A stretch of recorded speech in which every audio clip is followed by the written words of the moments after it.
شكرا لله نحمده ونستعينه ونستغفره ونعوذ بالله من شرور أنفسنا ومن سيئات أعمالنا من يهده الله فلا مضل له ومن يضلل فلا هادي له أشهد أن لا إله إلا الله وحده لا شريك له وأشهد أن محمدا عبده ورسوله لا نبي بعده. Yang saya hormati seluruh jajaran panitia pengajian Ahad pagi Pondok Pesantren Ar-Risalah, yaitu rahmatan lil alamin, wabil khusus senior-senior kami, saya yang ada di Pondok Ar-Risalah ini. Saya termasuk keluarga besar Ar-Risalah, bapak-bapak, ibu-ibu. Cuman mulai tahun berapa begitu, 2000 berapa itu, saya sudah tidak lagi ngajar di sini, kemudian konsentrasi di kampus. Tapi saya lama juga di sini, makan dan minum dulu bersama kiai kita Maksum Yusuf. Bahkan terasa kalau masuk Ar-Risalah ini seperti beliau ada di tengah-tengah kita, seperti duduk di sana begitu, melihat kita dan sebagainya.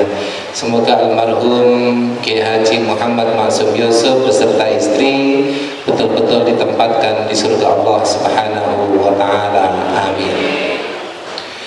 Salawat dan salam semoga Allah selalu curahkan pada Nabi kita Muhammad sallallahu alaihi wasallam yang kita jadikan uswah hasanah dalam setiap tutur kata dan perilaku kita sehari-hari. Gimana kabarnya Bapak Ibu, sehat?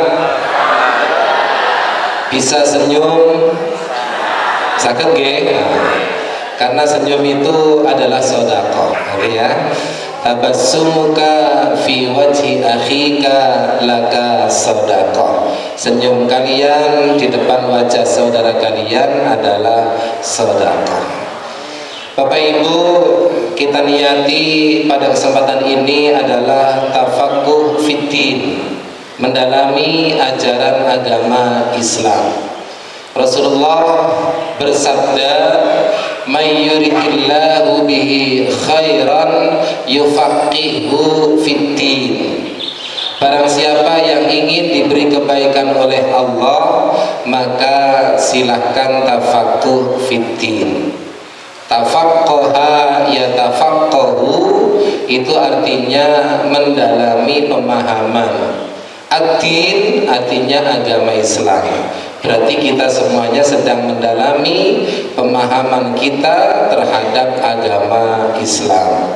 Harapannya duduk-duduk kita, silaturahmi kita, kasih sayang kita mendalami pemahaman agama Islam ini, Allah memberi kebaikan kepada kita semuanya. Amin ya rabbal alamin.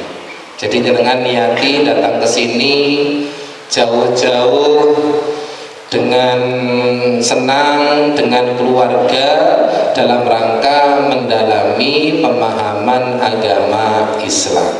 Sampun ngopi napa dereng? Kok mboten ngajak-ngajak? Iya.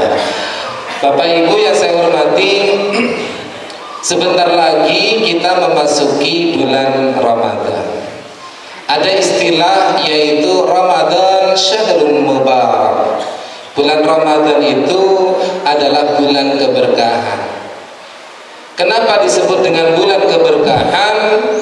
Karena Allah menulis bulan Ramadan di antara bulan-bulan Hijriyah itu istimewa di dalam Al-Quran. Di antara bulan-bulan Hijriyah tidak ada yang ditulis seperti Ramadan. Ramadan istimewa sekali. Dalam surah Al-Baqarah ayat 185 itu Allah menyebutkan langsung, A'udzu billahi minasyaitonir rajim, syahru Ramadan alladzi unzila fihil Qur'an hudan linnasi wa bayyinatin minal huda wal furqan Faman syahida minkumus syahra falyasumhu. Di situ disebutkan bulan Ramadan, keberkahannya, kemuliaannya, di samping berpuasa karena turunnya Al-Quran. Turunnya Al-Quran itu sebagai petunjuk untuk kehidupan manusia dan penjelasan akan petunjuk-petunjuk itu. Maka barang siapa yang sudah menyaksikan awal bulan Ramadan, berpuasalah. Bapak-bapak dan Ibu, barang siapa yang menyaksikan awal bulan Ramadan, berpuasalah. Mari kita kaji pada kesempatan ini kata Ramadan.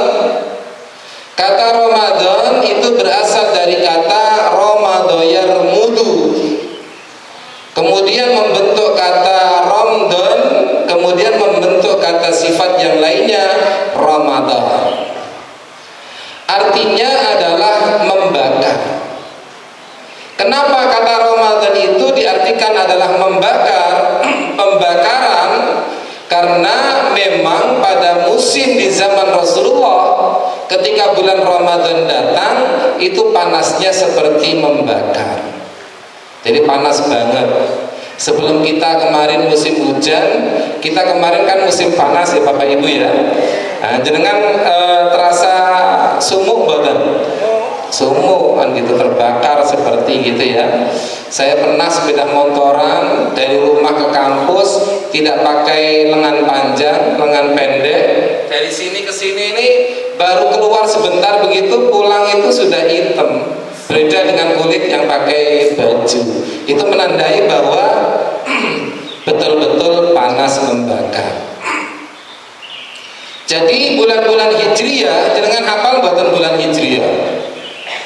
Pak, Bu, hafal buatan? Ayo, Muharram, terus Safar, terus Maulud ya, Rabiul Awal, terus Rabiul Tsani, terus Jumadal Ula, terus Jumadal Tsaniyah, terus Rajab, Sya'ban bulan ini, terus Ramadan, Syawal, Dzulqa'dah, Dzulhijjah. Itu bulan-bulan Hijriyah itu pada zaman Rasulullah itu terkait musim di Arab Saudi, di mana Rasulullah lahir. Yang mana Ramadan itu membakar panasnya, panas begitu. Kemudian Syawal panasnya semakin meningkat. Jadi Syawal itu panasnya semakin meningkat. Nah, kemudian ketemu bulan Dzulqa'dah, orang Arab, masyarakat Arab itu kebiasaannya kan bekerjanya berdagang, pindah dari satu tempat ke tempat yang lain. Maka ada istilah jaulah. Jadi kalau jaulah dulu itu berdagang dari tempat ke tempat yang lain, tapi sekarang jaulah itu ritual itu ya, ritual ibadah. Jadi pindah ke tempat masjid ke masjid yang lain. Ada nggak Bapak dan Ibu yang pernah dipakai oleh teman-teman kita jaulah? Ada kan, musola itu kadang beberapa minggu, terus pindah lagi, berapa minggu lagi. Jadi kalau kita kembalikan ke asal jaulah yang sebenarnya, itu berdagang. Seperti bapaknya Nabi Muhammad, siapa namanya? Abdullah ya. Nah, ketika Nabi Muhammad di kandungan ibunya, siapa nama ibunya? Aminah. Siti Aminah apa Aminah? Wih, kayak orang Jawa saja pakai Siti. Jadi di Arab nggak ada Siti gitu ya. Siti itu ada di Jawa gitu ya. Siti, tapi yang sebenarnya adalah Aminah. Nah, ketika Nabi Muhammad dalam kandungan ibunya Aminah itu ya usia 3-4 bulan, bapaknya Abdullah itu jaulah, berdagang dari Mekah menuju ke Madinah. Dulu Madinah itu kota Yathrib namanya. Nah, ketika berdagang di situ, di usia kandungan Nabi Muhammad, di ibunya itu usia 7 bulan, Abdullah dikabarkan oleh temannya kepada Aminah bahwa bapaknya Abdullah Nabi Muhammad itu meninggal dunia. Jadi meninggal dunianya di mana Bapak Ibu? Di Madinah bapaknya gitu ya. Bapaknya Nabi Muhammad itu di Madinah ketika Jaulah berdagang. Jaulah itu pergi berdagang. Nah, maka kebiasaan orang Arab yang selalu berdagang, kalau kita kan bertani pekerjaannya, ada yang berdagang, ada yang pegawai kalau kita, tapi masyarakat kita kebanyakan kan bertani, itu maksudnya. Kebiasaan orang Arab itu berdagang, di sana nggak ada pertanian, yang ada berdagang dari satu tempat ke tempat yang lain. Ketika Syawal itu meningkat panasnya, mereka tidak berani berdagang. Mereka duduk-duduk di rumah, ya menghabiskan waktu sampai panas itu sirna, hilang.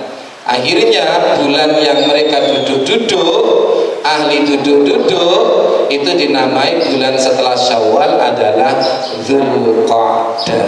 Napa Bapak Ibu? Dzulqa'dah, ahli duduk-duduk. Begitu. Nah, setelah mereka itu panasnya, setelah panas itu sirna, sudah mulai reda, nah kembalilah mereka untuk perjalanan berdagang lagi, karena pekerjaannya adalah berdagang. Maka bulan selanjutnya disebut dengan ahli perjalanan, yaitu Dzulhijjah. Maka ada kata hajja, yahujju hajjan, itu artinya perjalanan, gitu ya. Jadi itu Bapak Ibu. Nah, Bapak Ibu yang saya hormati, hanya masalahnya ketika umat Islam berkembang ke seluruh pelosok dunia, termasuk di Indonesia, yang mana kata Ramadan membakar terkait dengan musim itu nggak sesuai lagi, sudah nggak sesuai Bapak Ibu.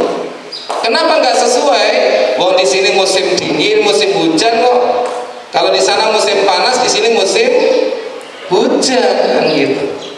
Karena musim hujan maka tidak sesuai, maka akhirnya ada ulama sufi. Orang sufi itu orang yang selalu memaknai ayat-ayat Al-Quran, maka menafsirkan kata Ramadan tidak lagi terkait musim, tapi artinya membakar itu umat Islam digambarkan seperti besi. Jadi kita ini ketika ketemu Ramadan itu digambarkan seperti besi. Besi itu kalau dikenai hujan, dikenai panas, kira-kira karatan boten? Buat karatan boten Bapak Ibu? Karatan toh, dengan taruh besi tanpa dicat, dengan taruh 11 bulan, dipanasi, dihujani, maka besi itu akan karat. Maka bagaimana untuk mengembalikan ke asal besinya agar karatnya itu hilang? Maka besi itu harus dibakar. Maka kalau Bapak dan Ibu membuat keris mamanya, membuat pisau mamanya, maka besi itu karatnya dihilangkan dulu, dibakar. Setelah dibakar ditemplang itu, maka jadilah pisau, gitu ya. Itu Bapak Ibu, karatnya itu dibakar sampai kembali ke asal besi. Umat Islam juga begitu. Ada satu bulan yang bisa menghapus dosa-dosa kita. Anggap saja dosa-dosa itu karat. Untuk mengembalikan ke asal fitrah kita, kesucian kita, maka kita disuruh untuk berpuasa 1 bulan penuh. Kira-kira kita seneng apa senep? Bu? Seneng apa senep? Harga beras mahal loh, ya toh? Harga macam-macam mahal loh. Terus poso, kerjanya luar biasa. Nyopo dadak poso dilungkas lebaran. Mestinya yang dipikirkan lebaran apa poso? Ayo, riyen lho iki. Iya, kadang-kadang dipikir malah lebaran nih, belum jajannya 5 lemari, belum bajunya 10. Sing nyuruh itu siapa? Gitu ya. Yang disuruh oleh Allah itu puasanya. Perkara jajan itu ada yang monggo, mboten ada ya mboten napa-napa. Itu kan sekarang ini hati-hati Bapak dan Ibu kita ini ya repot ya gitu ya. Kadang-kadang kita itu kalah dengan mereka yang punya otak-otak itu. Jadi kita umat Islam itu dibuat budaya yang akhirnya kadang-kadang nilai ibadahnya itu hilang karena ada budaya. Yang diuntungkan dari budaya ini siapa? Yaitu para pedagang-pedagang itu yang diuntungkan Bapak Ibu. Mereka sudah nyetok persiapan umat Islam untuk Ramadan dan Lebaran. Nah, yang repot lagi kita. Kalau kita nggak punya duit, akhirnya mencuri, merampok, korupsi dan sebagainya. Sehingga kadang-kadang setiap Ramadan tiba, katanya syaitan dibelenggu. Ya Bapak Ibu ya. Ada nggak? Hadis Rasulullah mengatakan kalau Ramadan tiba itu setan dibelenggu, ada. Tapi kok masih ada pencurian? Terus setannya kemana? Lari paling ya. Iya, ucul. Ucul ya. Nah ini Bapak dan Ibu hati-hati, bisa-bisa hadis itu sudah tidak lagi digunakan. Kenapa? Karena ngikuti budaya. Padahal budaya ini harus kita singkirkan dulu. Yang penting ibadah. Maka senang apa mboten ketemu Ramadan? Ayo kita bareng-bareng mengatakan marhaban ya. Ayo Bapak Ibu bareng-bareng marhaban, selamat datang bulan suci Ramadan. Hari ini kita mengkaji, kalau masyarakat Jawa namanya megengan, cuman nggak ada selamatannya ya Bapak Ibu ya. Nah, anggap saja kita megengan itu kan memahami bagaimana Ramadan yang sebenarnya. Maka waktu yang sedikit ini kita pahami Ramadan yang sebenarnya. Bapak Ibu yang saya hormati, di dalam ayat itu surah Al-Baqarah ayat 185 ada kata-kata faman syahida minkumus syahra falyasumhu. Barang siapa yang menyaksikan awal bulan Ramadan maka berpuasalah. Saya kasih tahu, pada zaman Rasulullah dulu menyaksikan awal bulan Ramadan itu Rasulullah melihat langsung hilal. Hilal itu awal bulan.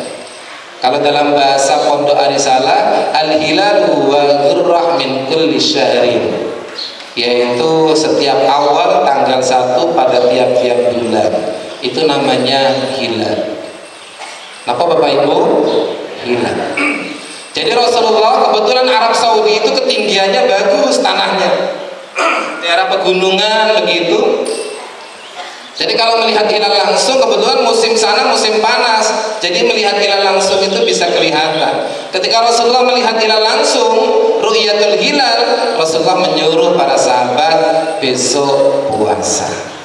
Apa Bapak dan Ibu besok puasa? Cara yang kedua yaitu ada sahabat Rasulullah di tempat yang berbeda melihat hilal, sedangkan Rasulullah belum melihatnya. Kemudian Rasulullah mendatangkan sahabat tersebut, disaksikan dengan syahadat, akhirnya mengatakan besok puasa. Ada lagi cara yang ketiga, ketika sahabat nggak melihat, Rasulullah nggak melihat, tanggal 29 Sya'ban nggak terlihat, akhirnya disempurnakan tanggal itu menjadi 30, baru besoknya lagi puasa. Kemudian cara yang keempat menjadi cikal bakal adanya ilmu hisab, yaitu ketika mendung, fa in humma 'alaikum faqdurulah. Ketika mendung tidak mampu untuk melihat hilal, maka Rasulullah mengatakan kira-kirakanlah. Kira-kirakanlah ini kemudian muncul pada zaman tabi'in ilmu hisab. Sekarang kita coba melalui ilmu hisab, Bapak Ibu ya, tahun ini gitu. Kira-kira perbedaannya di mana? Di awal apa di hari raya? Jenengan senang berbeda atau senang sama? Sama ya Bu? Pak? Oh nyatanya baju jenengan beda-beda gitu. Ada yang coklat, ada yang biru, ada yang putih, ada yang merah. Ya Pak, jilbab jenengan ya beda-beda ya Bu. Kalau sama namanya anak pondok. Ya Bu ya. Sekarang yang bisa ngira-ngira adalah ilmu hisab. Ru'yatul hilal nanti tanggal 29 Sya'ban. Belum bisa mengira-ngira. Ilmu hisab sekarang mengira-ngira. Ketika kita tanggal 29 Sya'ban bertepatan hari Ahad tanggal 10 Maret, nanti Ahad yang akan datang itu 10 Maret, itu hilal sudah tampak, yaitu 00.56 derajat. 1 derajat kurang, belum 1 derajat. Maka menurut orang-orang yang menekuni ilmu hisab, maka mulailah puasa hari Senin. Mulai puasa hari Senin 11 Maret. Gitu ya. Kemudian hari raya. Hari raya, ketika yang 11 Maret ini berpuasa, nanti puasa yang ke-29 pada hari ke-29, yaitu bertepatan hari Senin tanggal 8 April 2024, itu hilal belum tampak. Sama sekali tidak tampak menurut ilmu hisab. Akhirnya Ramadan disempurnakan 30 hari. Pada hari Selasa tanggal 9 April 2024 itu hilal sudah tampak, dan tampaknya 6 derajat, tinggi sekali 6 derajat. Maka dipastikan hari rayanya hari Rabu tanggal 10 April 2024. Ya, ini ilmu hisab ini. Sekarang di Indonesia ada berapa sih cara untuk melihat hilal? Di Indonesia ditambah lagi oleh Kementerian Agama. Mestinya melihat hilal itu cuma 2. Pertama ru'yatul hilal, yang kedua hisab, yang ketiga oleh Kementerian Agama ditambah, yaitu imkanur ru'yah. Apa sih maksudnya imkanur ru'yah? Memodifikasi, menggabungkan antara hisab dulu dihitung, kemudian kalau sudah sampai 3 derajat baru kemungkinan bisa dilihat oleh mata, melalui alat bisa dilihat.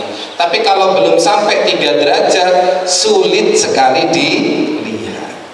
Sekarang hisab tadi mengawali Ramadan, adakah 3 derajat? Gak ada toh. Oleh hisab gitu ya, gak ada. 3 derajat belum sampai. Maka kemungkinan besar insya Allah Kementerian Agama nanti mengumumkan puasanya hari Selasa.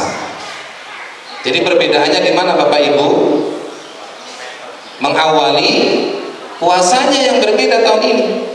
Ada yang puasa hari Senin bagi yang hisab, terus bagi yang kemungkinan ru'yatul hilal dan imkanur ru'yah, puasanya kemungkinan hari Selasa.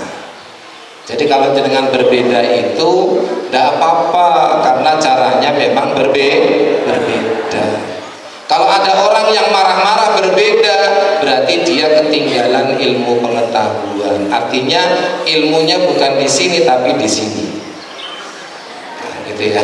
Siapapun tokoh kok dia marah-marah, berarti bukan di sini ilmunya tapi di sini. Kenapa? Wong caranya beda kok. Gitu ya. Satu hisab, satu ru'yatul hilal, satu imkanur ru'yah. Gitu. Nah sekarang hari raya, yang bagi yang puasa 30 hari karena dimulai hari Senin, itu hari rayanya hari Rabu. Bagi yang berpuasa hari Selasa 29 hari karena 6 derajat sudah tinggi di atas patokannya Kementerian Agama 3 derajat, maka kemungkinan besar insya Allah, saya pakai insya Allah karena ilmu manusia harus dengan insya Allah sama. Hari rayanya sama. Jenengan kepengen sama apa beda hari rayanya? Hari rayanya sama loh.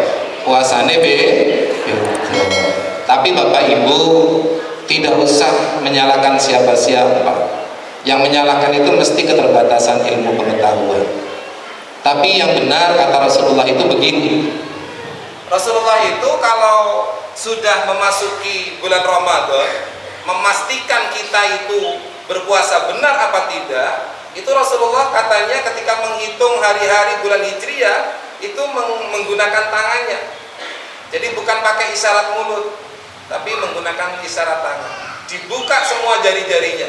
Kata Rasulullah, hakada demikian, wa hakada demikian, wa hakada demikian. Berapa Bapak Ibu? 30 ya. Yang kedua, wa hakada demikian, wa hakada demikian, al-ibham jempolan ditelungkupkan, wa hakada. Berapa?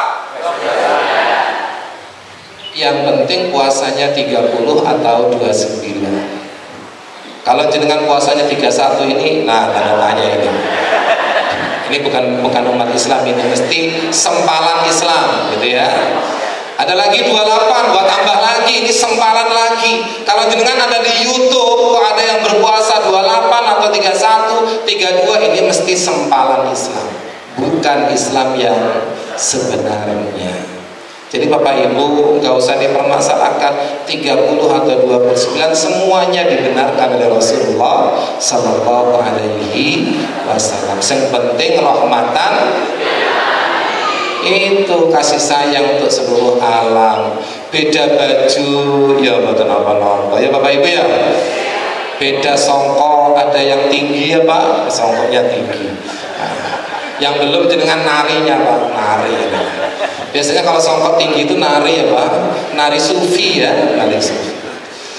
Bapak Ibu yang saya hormati, itu jadi kenapa Ramadan syahrun mubarak? Kenapa bulan Ramadan itu bulan keberkahan? Karena kita disuruh berpuasa.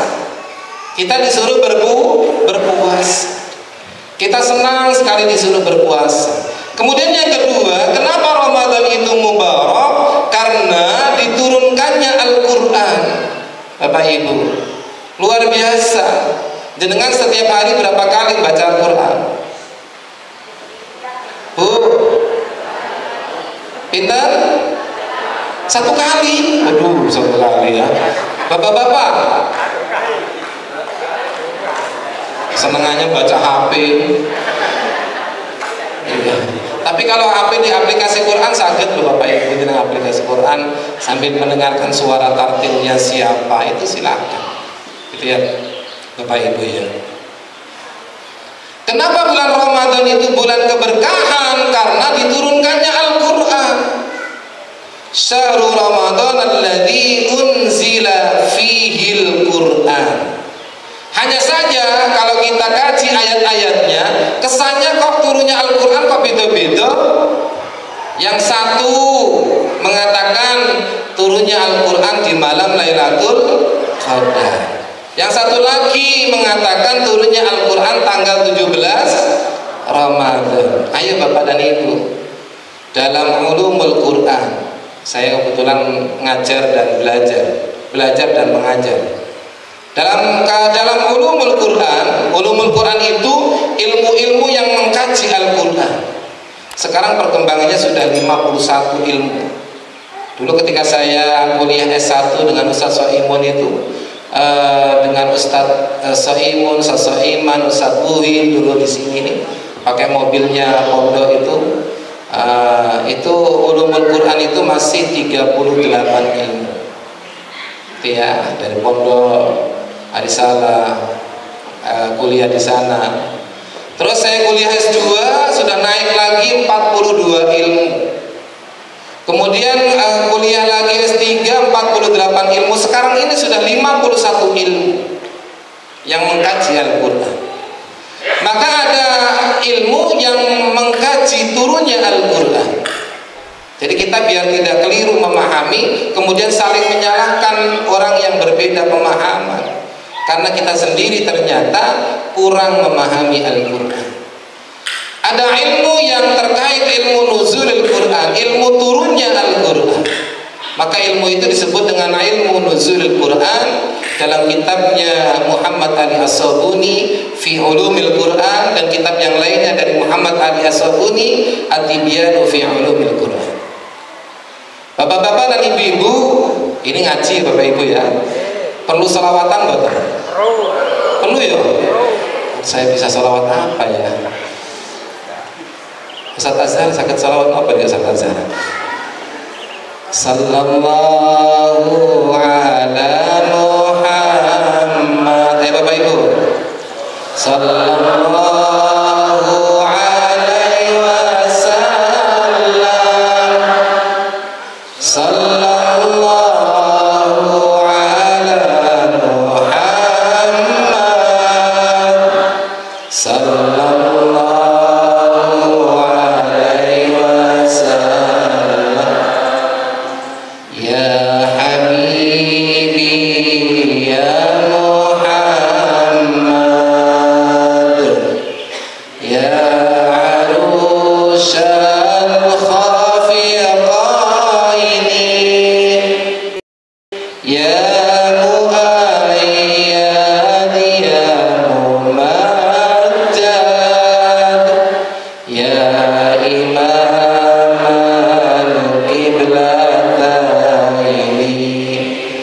teruskan Bapak Ibu ya. Anggaplah apa intermezzo. Intermezzo itu selingan ya. Selingan biar jenengan habis serius ada selingannya gitu ya Bapak Ibu ya. Nah, nuzulul Quran, turunnya Al-Quran itu 2 kali dalam kitab itu. An-Nazlah al-ula, turun yang pertama min lauhil mahfud, dari lauhil mahfud di mana semua makhluk Allah diciptakan, termasuk kita Bapak dan Ibu. Kapan kita lahir, kapan kita meninggal, ditulis oleh Allah di lauhil mahfud. Begitu pula Al-Quran diturunkan dari lauhil mahfud menuju sama'id dunya, langit bumi. Jadi masih di langit, langitnya bumi. Dan itu turunnya fi daf'atin wahidah, 1 mushaf. Gitu ya, 1 mushaf. Dan ayat yang menguatkan turunnya Al-Quran dari lauhil mahfud ke langit bumi itu yaitu surah Al-Qadar. Bisa hafal Bapak Ibu? Jangan hafal apa dereng? Ayo bareng-bareng. A'udzu billahi minasy syaithanir rajim. Bismillahirrahmanirrahim. Inna anzalnahu fi lailatul qadr. Wa ma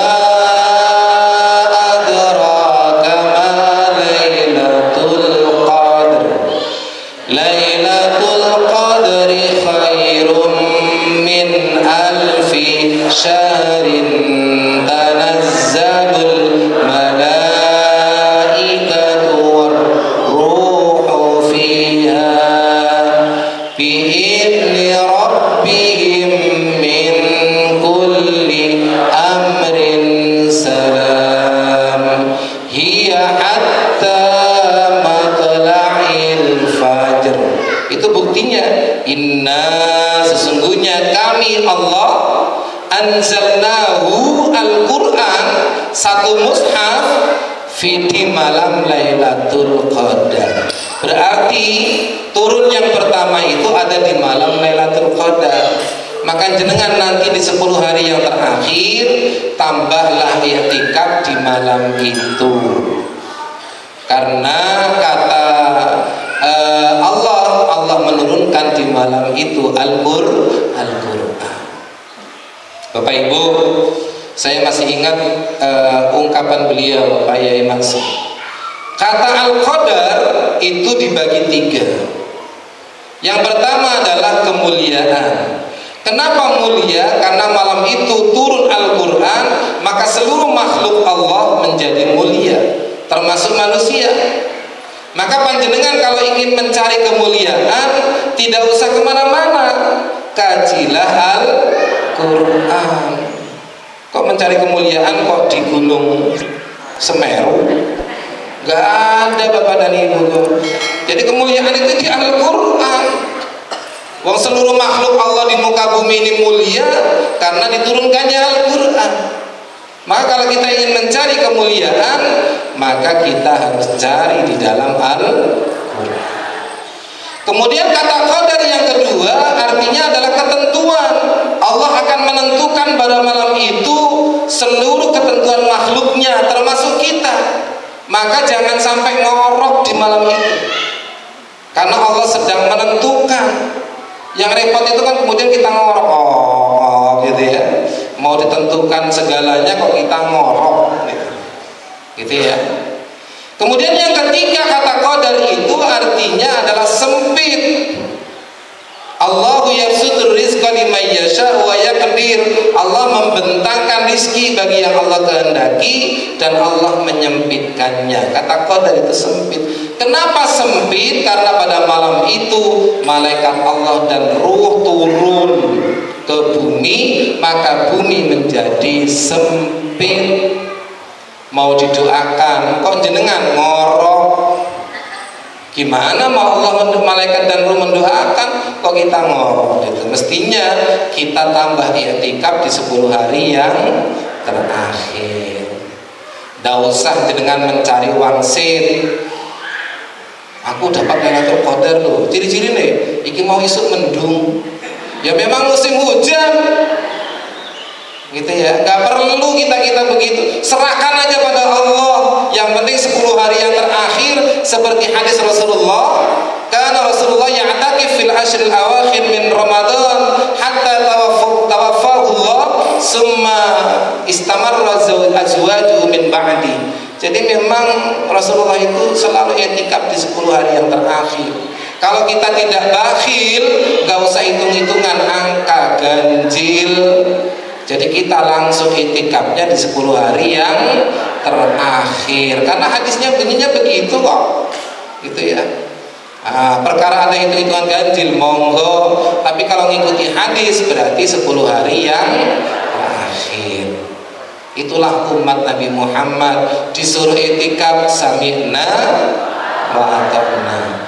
Bisa nggak ibu bapak besok kita i'tikaf 10 hari yang terakhir Ramadan? Mau lebaran loh ibu. Kenapa?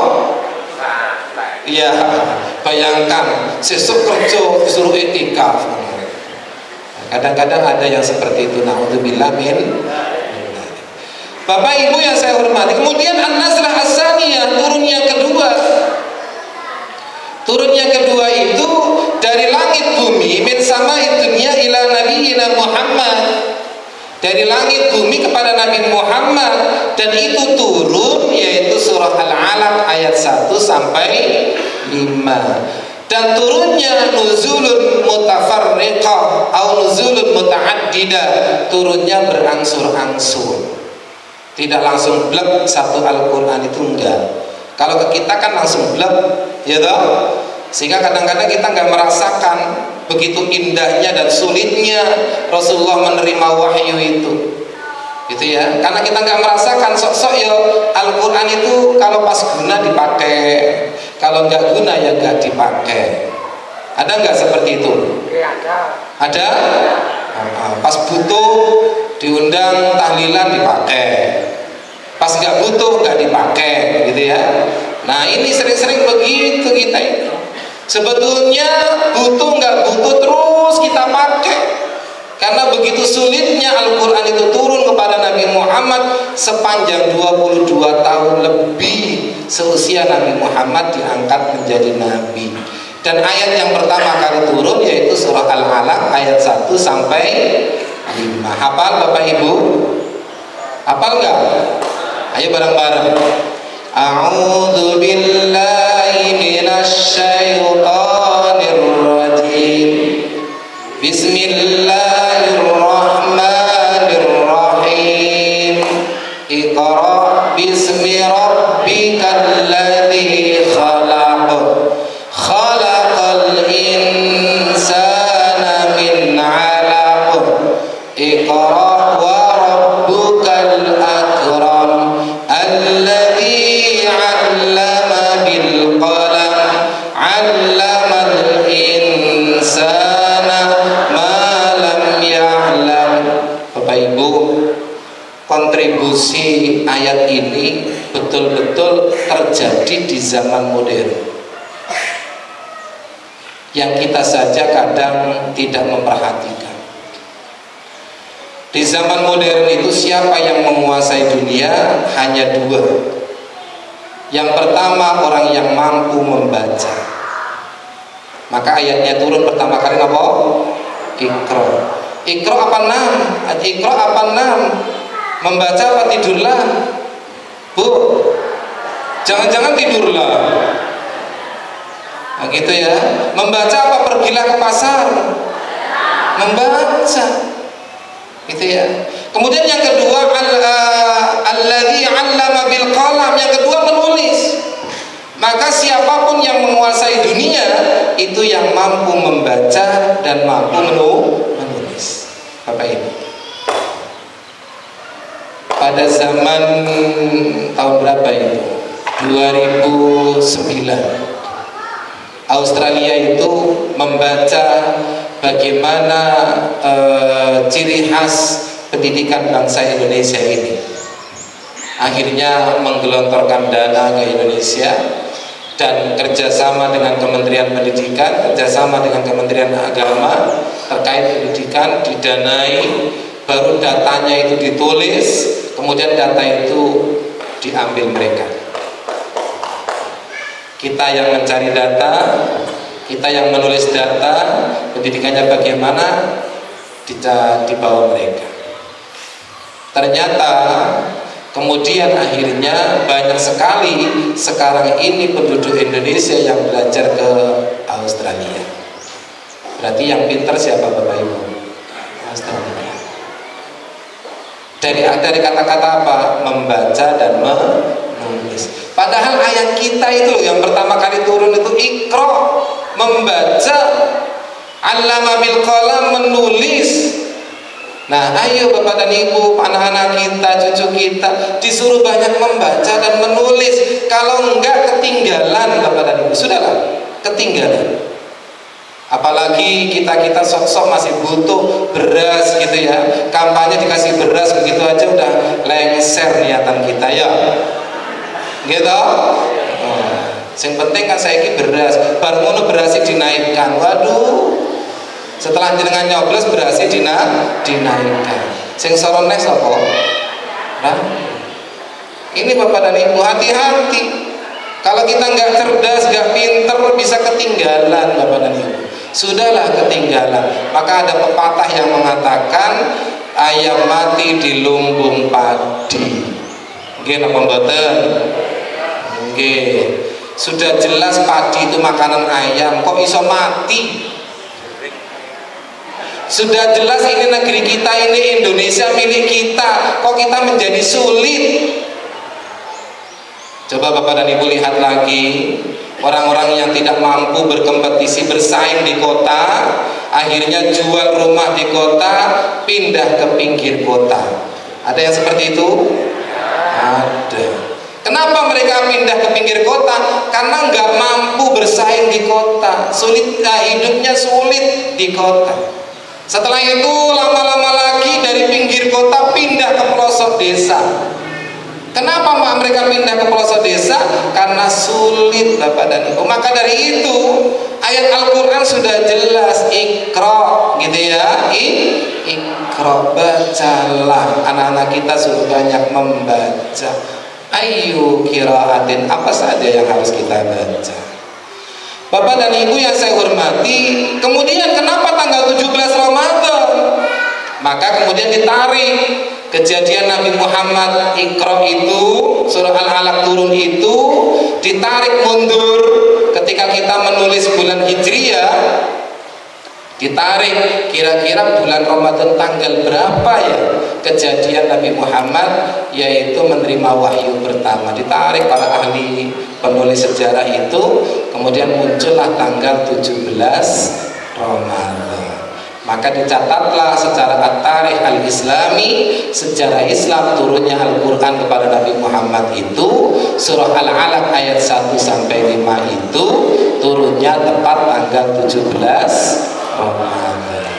Sehingga bisa disimpulkan Bapak dan Ibu, turun Al-Quran yang pertama ada di malam Lailatul Qadar. Turun Al-Quran kepada Nabi Muhammad yang kedua itu ada pada tanggal 17 Ramadan. Sehingga disimpulkan oleh surah Al-Baqarah ayat 185, baik yang tanggal 17 atau malam Lailatul Qadar, disimpulkan bahwa bulan Ramadan diturunkannya Al-Quran. Bapak Ibu, saya tadi mulai jam 7.15. Nambah sedikit nggak apa-apa ya Bu? Sekarang jam 8.04 sampai 8.15. Ya, Bapak Ibu, turunnya Al-Quran kepada Nabi Muhammad SAW itu berupa teks dan konteks, lafaz wal makna. Jadi tugas kita itu, Al-Quran itu kan lafaz yang dengan baca di kitab itu loh, itu kan teks lafaz. Maka tugas kita harus kita maknai. Kalau tidak, Al-Quran tidak bisa memberikan petunjuk hidup kita. karena kita masih baru melafadzkan saja. Maka dari itu turun kepada Nabi Muhammad itu tidak langsung plek satu Al-Quran, tidak berangsur-angsur. Coba Bapak dan Ibu kita maknai kejadian Nabi Muhammad. Setiap kali kejadian mesti turun Al-Quran sebagai petunjuk. Setiap kali kejadian turun Al-Quran sebagai petunjuk kepada Nabi Muhammad. Maka dari itu kita juga begitu, harus dimaknai kan gitu. Contoh, setelah Nabi Muhammad turun Al-Quran surah Al-Alaq ayat 1 sampai 5, beberapa bulan selanjutnya Nabi Muhammad itu belum mendapatkan wahyu. Nabi Muhammad kemudian gelisah, gitu ya. Kalau secara bahasa Ponorogo ini, aku ini jadi nabi apa ora kan gitu ya. Bahasa Nabi Muhammad begitu. Gelisah Nabi Muhammad itu. Kalau gelisah, kemudian Nabi Muhammad itu sok-sok tidur, sok-sok bangun. Jenengan pernah gelisah Bapak Ibu? Pernah gelisah? Sedang nopo jenengan gelisah? Gak punya duit? Gak punya duit gelisah gitu ya. Padahal jenengan tasik alit rumiyin kan punya duit, gak punya duit sing penting warak betul apa-apa. Iya toh? Sekarang gak punya duit betul-betul gelisah ya. Akhirnya duit 50 pun untuk gantinya plus oke. Ya toh Bapak Ibu ya. Ayo akui. 50.000 loh. Aku coblosan aku ya. Iya.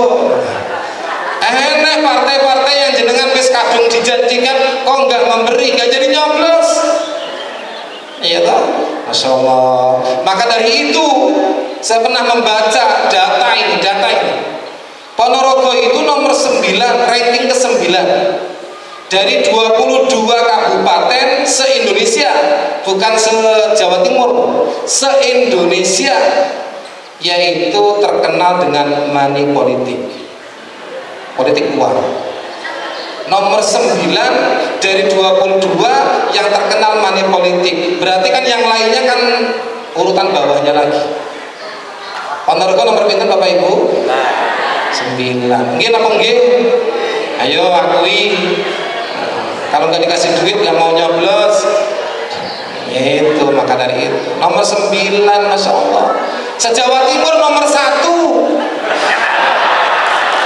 Tepuk tangan Bapak dan Ibu. Hebat pokoknya Ponorogo. Se-Jawa Timur itu nomor 1 money politiknya. Apalagi sebentar lagi pemilihan bupati ya toh, pemilihan gubernur ya toh. November ini jenengan paling nggak mau berangkat kalau nggak dikasih. Ayo taruhan loh ini di Pondok Arisalah loh ini. Masya Allah gitu. Kok mau-maunya gitu ya, harga kita diberi hanya 50. Alasannya sodako politik. Wah keren, sodako politik. Yang repot itu kan sudah diberi, kemudian akhirnya di TV itu ada yang stres. Perempuan tuh stres gitu ya. Akhirnya karena stres, semuanya rumah didodoki untuk mengembalikan duitnya. Masya Allah, kan bisa. Makanya hati-hati Bapak dan Ibu. Luar biasa gitu ya. Kalau niatnya keliru yang ngoten-ngoten itu Ibu. Hidup itu kalau keliru niat seperti itu gitu.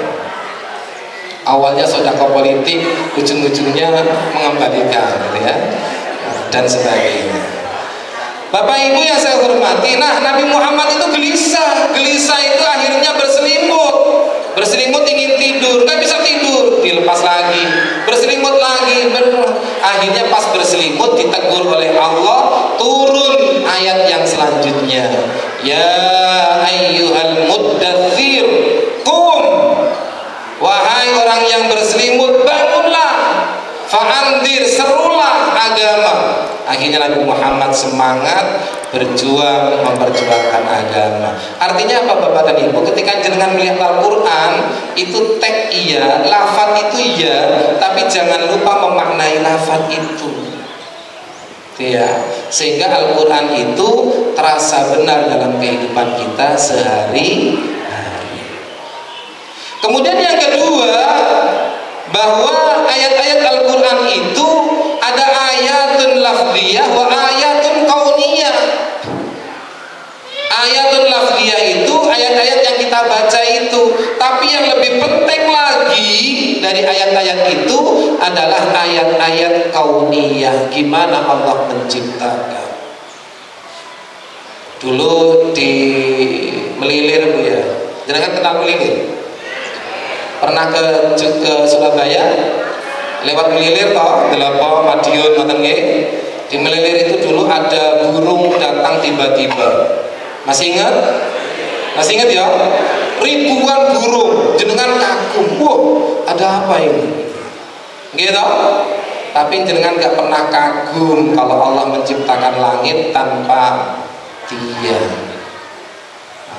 Mestinya kita, kenapa Allah menciptakan langit tanpa tiang? Kenapa Allah menciptakan hidung dan wajah kita di depan? Coba kalau jenengan hidung dan wajah kita di belakang, ya bingung toh. Badannya di depan tapi kepalanya, wajahnya di belakang, bingung Bapak Ibu. Iki sumber bolong apa menungso? Nah itu Bapak Ibu. Jadi ayat-ayat kauniyah itu menjadi harus kita kaji.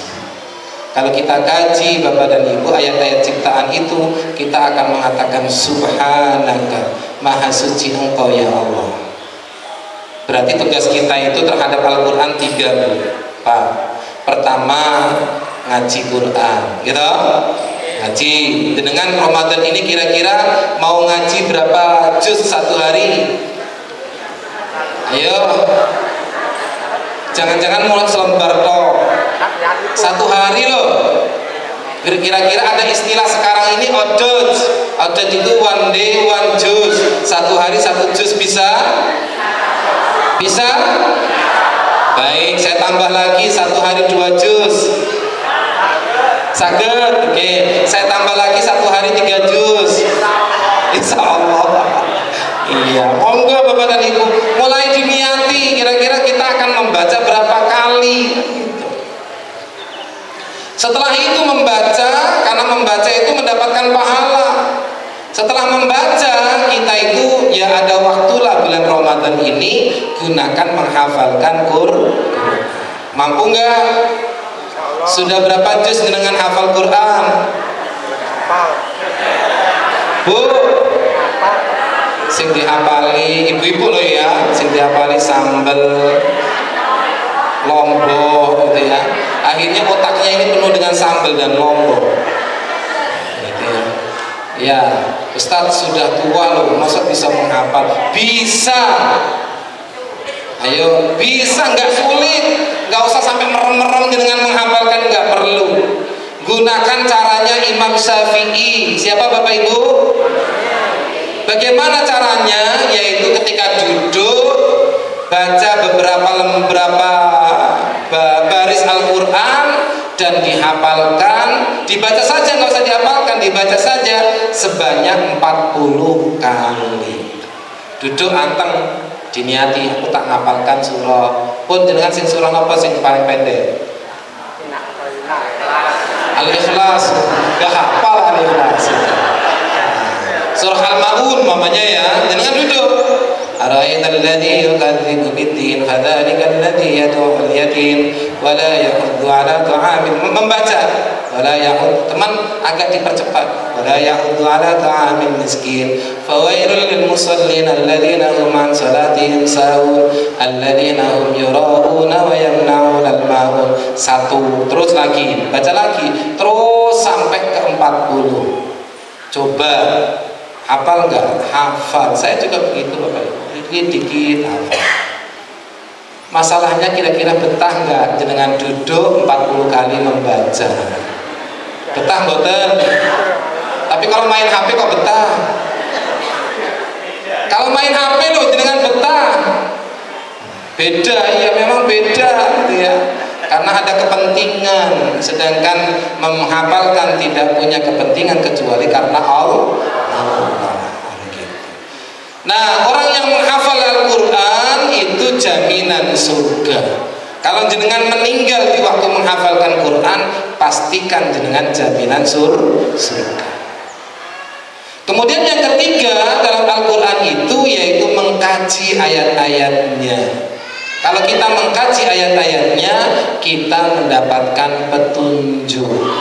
Jadi kalau hidup kita itu selalu ingin mendapatkan petunjuk dari Allah, kajilah ayat-ayat Al-Quran. Gak usah banyak-banyak, satu ayat saja jenengan kaji, dipikirkan, dibaca tafsirnya, maknanya, insya Allah kita mendapatkan petunjuk. Untuk itu Bapak dan Ibu jangan jauh-jauh dari Al-Quran. Bulan Ramadan gunakan untuk banyak membaca Al-Quran. Adakah hadis Nabi bahwa bulan Ramadan itu banyak membaca Al-Quran? Ada. Yaitu hadisnya berbunyi begini.